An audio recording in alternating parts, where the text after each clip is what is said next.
এক রাতে গ্রামের প্রাচীন বটগাছের নিচে দিয়ে বাড়ি ফিরছিল রাহুল। গাছটির কাছাকাছি পৌঁছাতেই প্রচণ্ড শীতল বাতাস বইতে শুরু করে। হঠাৎ তার নাম ধরে কেউ ডাকল। রাহুল ঘুরে তাকিয়ে দেখল, একজন সাদা পোশাক পরা নারী দাঁড়িয়ে আছে।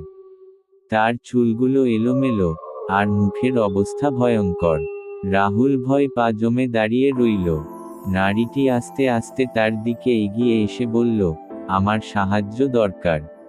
রাহুল জিজ্ঞাসা করল, তুমি কে? নারীটি কাঁদো কাঁদো গলায় বলল, অনেক বছর আগে এখানে দুর্ঘটনায় আমি মারা গিয়েছিলাম। কিন্তু আমার আত্মা মুক্তি পায়নি। কেউ যদি আমাকে সাহায্য না করে, আমি এখানে বন্দি থেকে যাব। ভয়কে জয় করে রাহুল তার কথা মতো গ্রামের পুরোহিতকে নিয়ে আসে। পুরোহিত পূজা অর্চনা করে আত্মার মুক্তি দেন। পরদিন থেকে বটগাছটির আশেপাশে আর কোনো অদ্ভুত ঘটনা ঘটেনি।